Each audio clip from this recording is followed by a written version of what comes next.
Boa tarde, amados alunos da Escola Bíblica Sem Fronteiras. Estamos aqui para ministrarmos a aula de número 13. Nós estamos estudando o livro de Mateus. E como é impressionante e é fascinante a Bíblia, a palavra de Deus, Hoje a aula passada, nós tratamos da salvação e do reino de Deus, É muito bom que nós tenhamos essas duas doutrinas, esses dois conceitos, muito claros dentro de nós. Por outro lado, nós precisamos esclarecer, e eu penso que Deus nunca intencionou que nós fizéssemos uma separação nesses dois conceitos. Na verdade, o reino de Deus é um.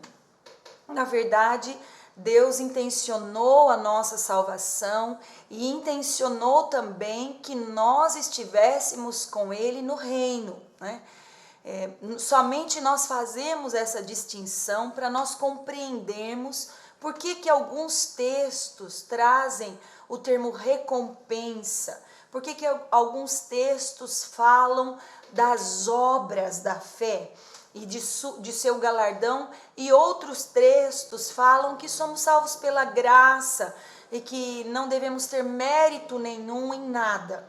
Então nós precisamos deixar isso bem claro. Salvação é algo que nos fala e nos reporta para a vida eterna, é de graça. Ninguém fez nada para merecer a salvação, Ela é adquirida por fé. Por outro lado, o reino, ele fala de galardão, de recompensa, é fruto das nossas obras, Veja, para que você faça algo para Deus, você primeiro precisa ser salvo, porque as obras que Deus vai recompensar são as obras por fé. Não é a obra feita por um esforço próprio, mas é a obra feita pela graça, por fé. E nós precisamos entender muito bem isso. Algumas pessoas, elas dizem assim: quando eu chegar no meu fim dos dias, eu vou pensar em fazer algo para Deus, Ou elas atribuem à morte, algum mérito, quando eu morrer, certamente que Deus, na sua infinita misericórdia, vai me ter num bom lugar, como se a morte tivesse o poder de mudar as suas vidas, Veja, a morte não muda ninguém. Se você está aqui hoje é o dia de você se dedicar à palavra, de você conhecer a Deus. Você vai morrer, E se você não conhecer a Deus nessa vida, não buscá-lo nessa vida, você vai morrer sem conhecer a Deus. O seu estado depois da morte vai ser o mesmo que aqui.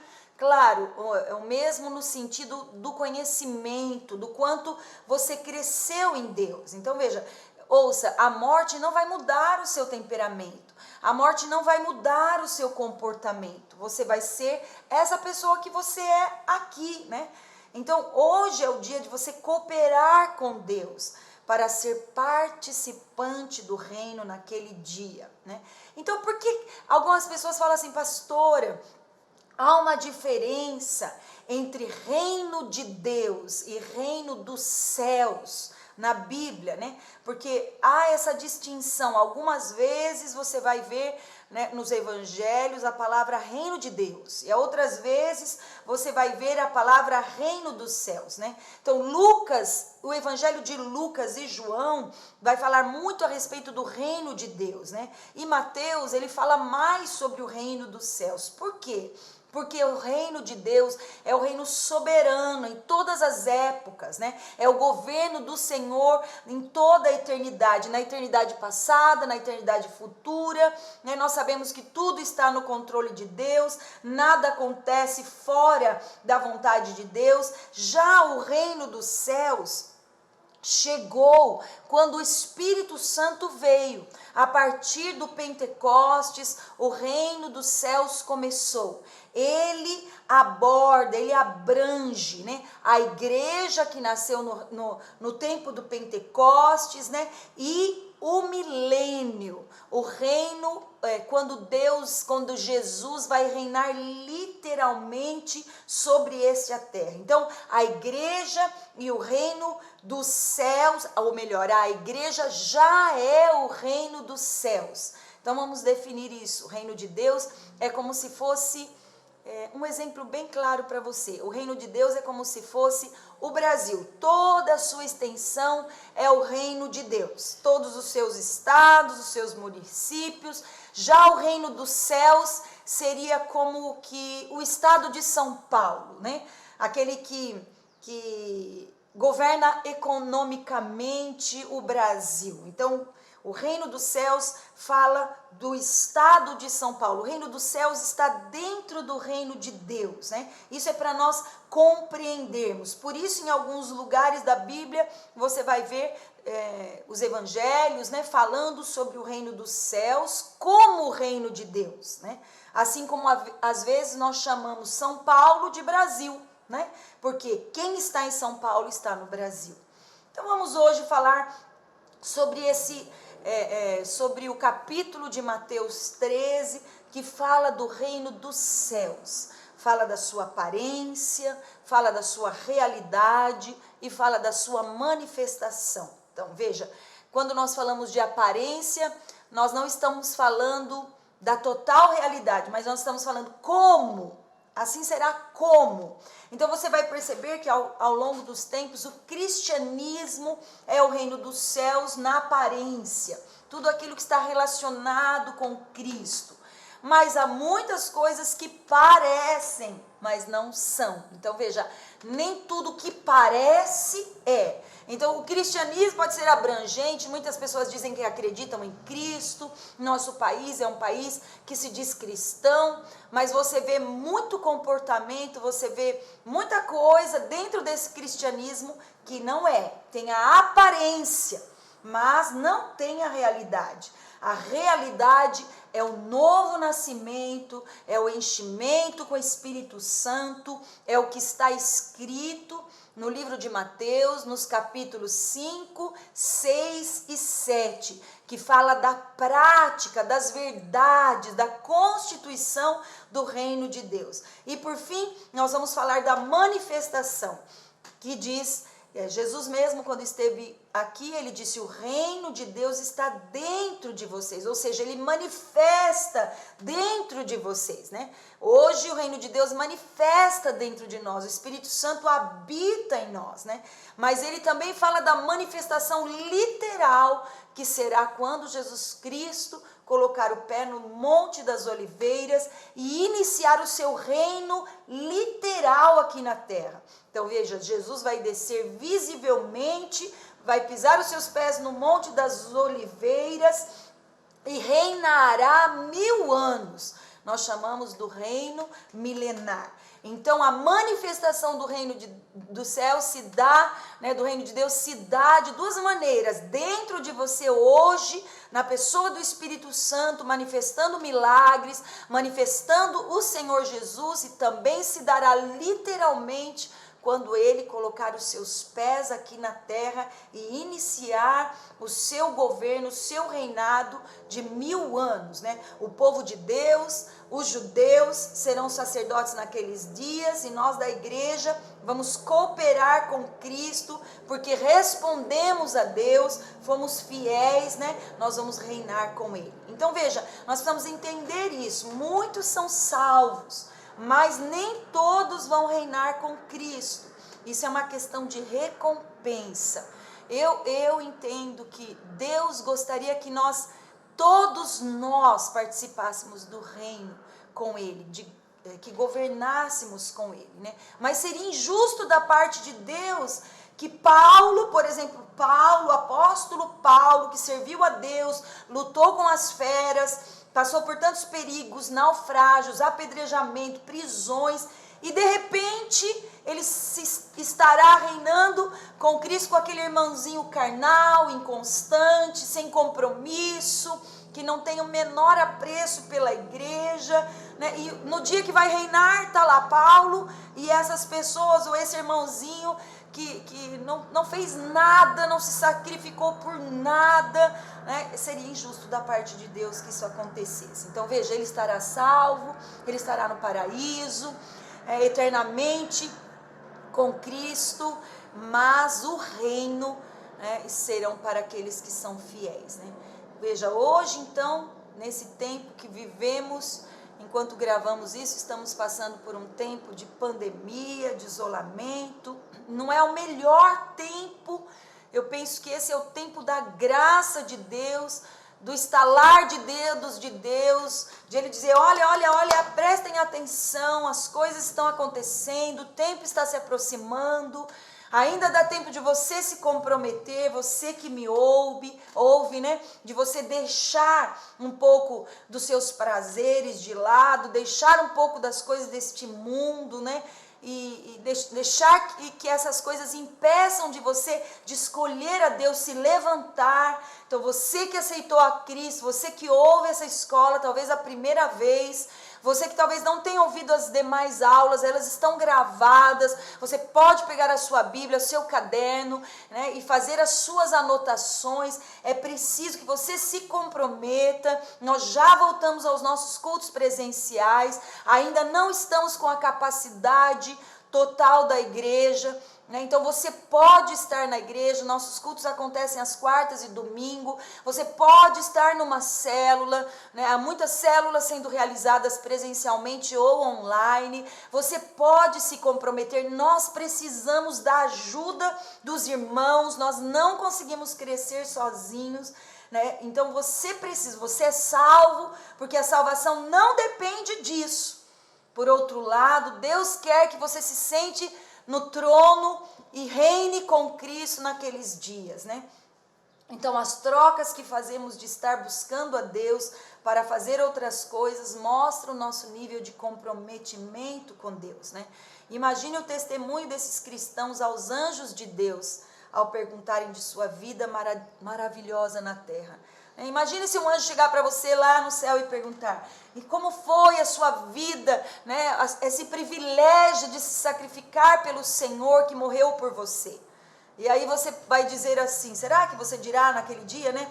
Eu ia na igreja umas 2 vezes por mês, porque todos os domingos cansa. No meu trabalho, olha, eu não contava para ninguém, porque eu não gosto muito de ser esse crente inconveniente, que fica falando de Jesus toda hora, né? Na escola, na faculdade, eu também não pregava muito o evangelho, porque, você sabe, né? Isso é uma coisa meio retrógrada, e daí vem essa teoria da criação, que as pessoas não acreditam muito. Esse crente, porventura, vai reinar, né? Nós precisamos se ater a isso, né? Então, aceitar a Cristo, é verdade, quando você aceita a Cristo de coração e crê, você é salvo, né? Agora, para reinar, nós precisamos responder. Nós precisamos, é como aquela faculdade, você recebeu a sua matrícula de graça, o seu uniforme, os seus materiais, né? Que bom, Deus te deu tudo de graça. Ele diz, olha aí, meu filho, agora é com você, está nas suas mãos, né? Ora, Deus não vai lá sentar na carteira, não vai fazer as anotações, não vai estudar, né? E muitos estão achando que lá no final, por não terem feito nada, ainda vão participar da festa da formatura, né? Você pode participar da festa da formatura, mas os graduados, recompensados, aqueles que vão receber o diploma, são aqueles que se dedicaram, né? Então veja que tipo de crente nós somos hoje, né? Essa não é uma palavra depreciativa, não é uma palavra condenativa, mas é uma realidade. E você precisa encarar essa realidade. Há 2 tipos de crentes na Bíblia, né? Os derrotados e os vencedores, né? Os carnais e os espirituais. Aqueles que veem por fé e aqueles que são cegos. Aqueles que ouvem e praticam e aqueles que ouvem e não fazem nada, né? Infelizmente, nem todos os crentes são vencedores.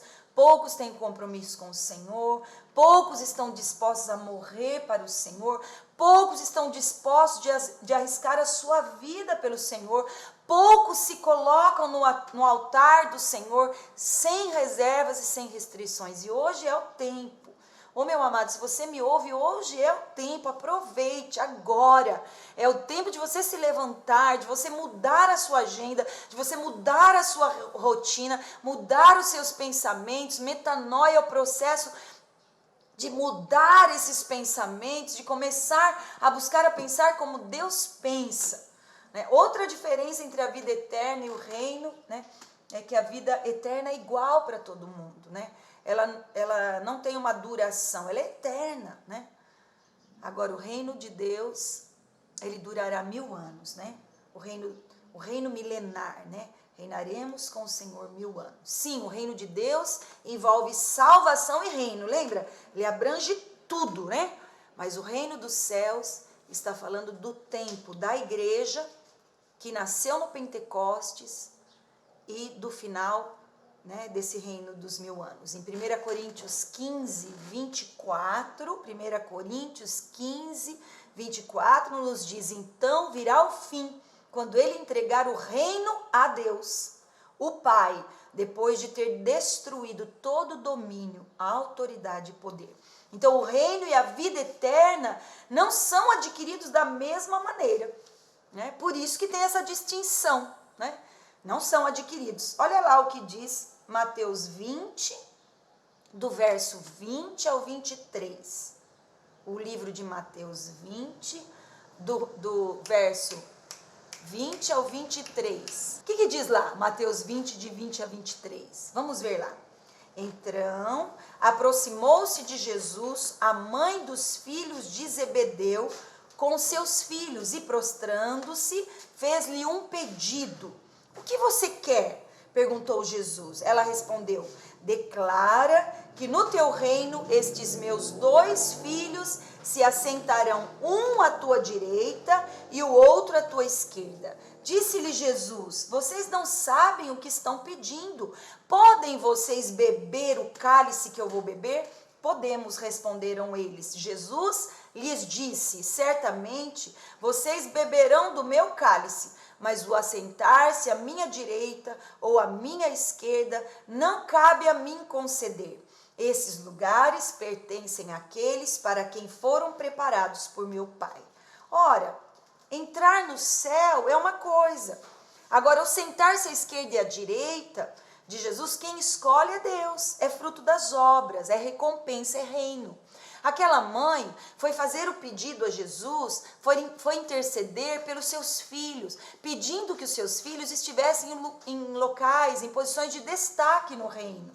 Jesus lhe respondeu: não cabe a mim fazer isso, não é uma questão da vida eterna, e isso é responsabilidade do meu Pai. Ele vai colocar as pessoas nas suas posições de acordo com aquilo que elas tiverem feito. Olha o que Lucas 23, de 39 a 40 diz. Lucas 23, de 39 a 43. Um dos criminosos que ali estavam dependurados lançava-lhe insultos. Você não é o Cristo? Salve-se a si mesmo e a nós. Mas o outro criminoso repreendeu, dizendo: você não teme a Deus, nem estando sobre a mesma sentença?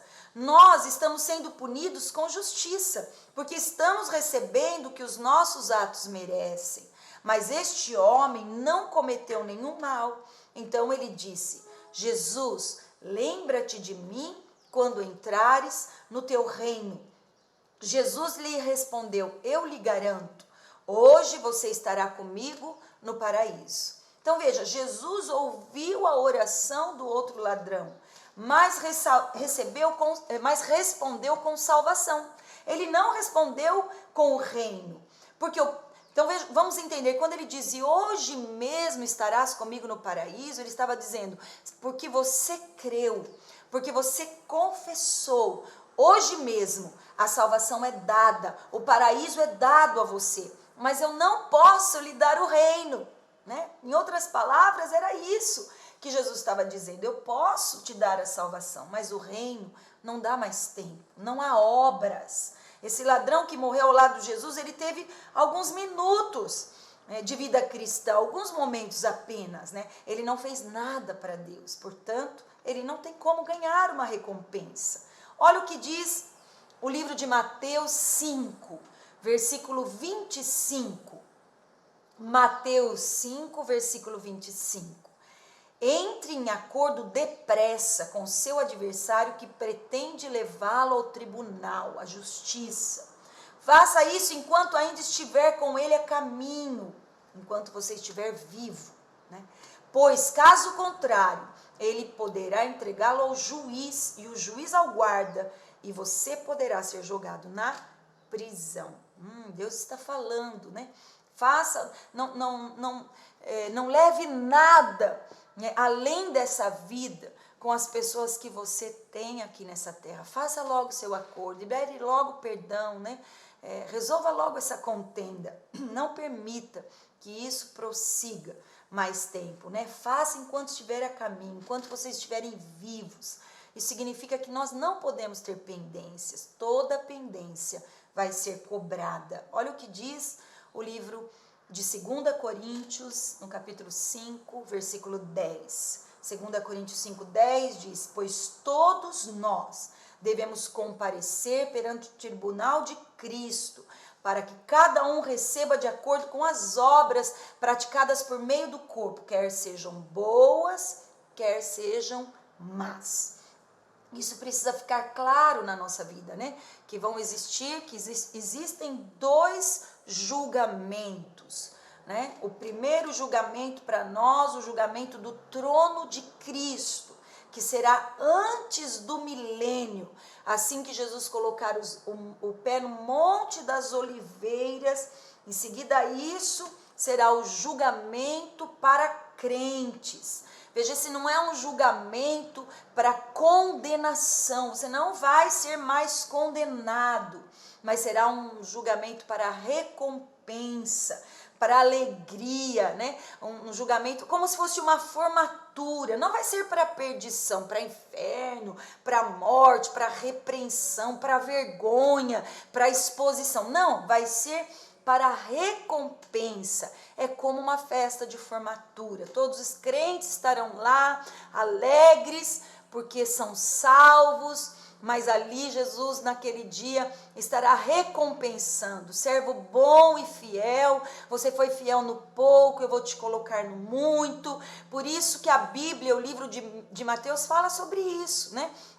Que ele vai recompensar aqueles que fecham a porta do quarto, que oram ao seu Deus em secreto. Ele vai recompensar aqueles que ofertam, aqueles que dizimam. Ele vai recompensar aqueles que jejuam, aqueles que se dedicam à igreja, aqueles que evangelizaram, aqueles que falaram de Jesus. Ele vai recompensar aqueles que adoraram, aqueles que entregaram, consagraram sua família. Ele vai recompensar. Será um dia maravilhoso, um dia de alegria, um momento de alegria. Nós vamos ficar felizes em ver quantos servos de Deus, né, dedicaram toda a sua vida. Muitos morreram pelo Senhor, como hoje muitos estão morrendo no Oriente, né, porque defendem o Evangelho. Será um dia de alegria.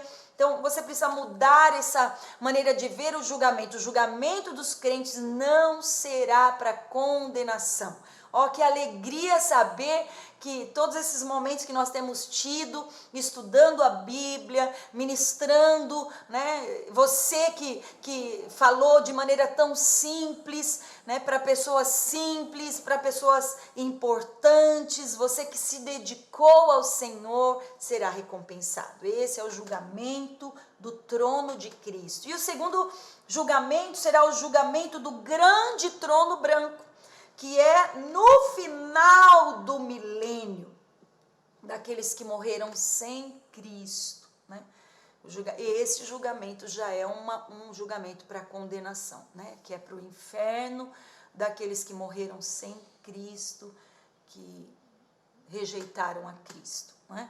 Então, veja bem, eu e você, né? Só por estarmos ouvindo essa palavra, né? Só por termos aceitado a Cristo como Senhor e Salvador das nossas vidas e por termos desenvolvido a nossa salvação, nos dedicado ao Senhor, nós seremos recompensados. Então, essa é uma aula introdutória, a aula 13 do livro de Mateus, Nós estamos encerrando então essas duas nomenclaturas sobre salvação e reino.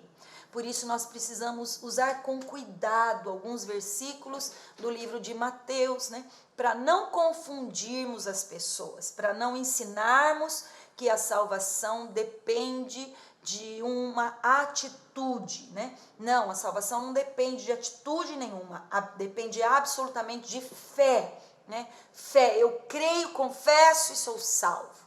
Agora, o reino de Deus, né? A recompensa, o galardão, as recompensas, eles vêm pelas obras da fé, pela caminhada, pelo seu dia a dia com Cristo. Amém, querido? Que isso fique muito claro no seu coração. Então, hoje nós encerramos a aula 13. Compartilhe esse vídeo com outras pessoas, estimule outras pessoas a estudarem o livro de Mateus, como eu falei, as aulas estão disponíveis no nosso canal Sem Fronteiras Church no YouTube, né? Esteja ligado, mesmo que você não consiga ver no horário que é postado, você pode correr lá, não deixe de fazer suas anotações, amém? Eu amo vocês, um beijo grande no coração e até a próxima aula.